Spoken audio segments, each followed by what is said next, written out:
podcasting as a space is really hard. The giant companies in many ways have broken podcasting, including ones that I was part of deals with, right? I guess not Scripps as much, but like the things that Spotify, SiriusXM, Amazon, iHeart are doing aren't good for what you and I might think of as podcasting. It reminds me a whole lot of two things I use as my go-to analogies. One is the early blog space, right? The early blogosphere, where first everybody had a blog and then a whole lot of people had abandoned blogs and then some really good stuff rose to the top. And then more often, whether it was good or not, really famous people's blogs rose to the top. Like Arianna Huffington had a head start because she was also Arianna Huffington. With the early launch of the iOS App Store, it's the same deal.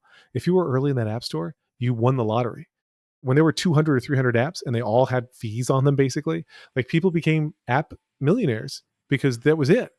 But then as people saw that, now there are, I don't even know if it's hundreds of thousands or millions of apps in the app store. You can have a great app and nobody can know about it. And obviously the same thing is true in podcasting. And what's so hard about podcasting is there's still at some level competition to way overspend on stuff. Like just watching Smartless go from independent to Wondery to SiriusXM, or watching other shows that kind of hop, Dax goes from one to another and whatever. There's no loyalty on the part of these creators. Like SiriusXM acquired Conan and Spotify acquired Bill Simmons. And that's super smart to me in a lot of ways, because now you don't have to lose that partner in X years if you structure your deal the right way. But these kind of rent relationships where they say, okay, we're going to be your ad sales partner for X years and drive the price up. And then in a couple of years, they're like, all right, we're going to keep looking to see who will be the highest bidder. I don't blame or fault the talent for doing that. If they can get that money, go get it. But clearly people have overspent time and time again. Otherwise they'd renew. And that's bad for the industry. Today, nobody wants to pay for stuff. I have so many people on the studio development side. I have clients who make shows and want people to pay them for those shows. And nobody wants to spend money on the shows. These layoffs that you're talking about across the industry very often affect the producers. It becomes a mystery to me of who's going to be making the stuff. Like, a lot of people look at This American Life, which is a show I love, and they look at how well produced it is, how great a show that is.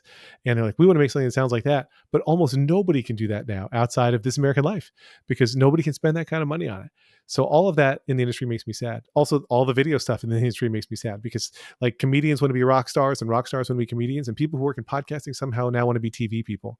And some of that is a whole lot of TV people came into podcasting, especially pandemic when they couldn't make stuff. They're like, oh, we'll make a podcast instead. We already had it produced. Now we just don't need the visual side. And like, oh, let's bring back video. Video and podcasts are two different things. Radio's introduction was a success. TV came and radio didn't go anywhere. Radio is still right here. The fact that like, oh, we can just pivot this all to video and then that'll be then to podcasting. Clearly that's not the case. It's just where the attention is. And so all those things make me sad. I'm not giving up on the podcasting industry. I think there's still plenty of opportunity, but the innovation and major successes that are outside of people like the Smartless guys or the Office Lady women, like, is not going to come from these giants, because they're focused on something else. They want it to be an IP factory and whatever else. If you'd like to hear the rest of this episode, please search Podcast Perspectives on Spotify, Apple Podcasts, or wherever you listen to podcasts. Make sure to hit subscribe.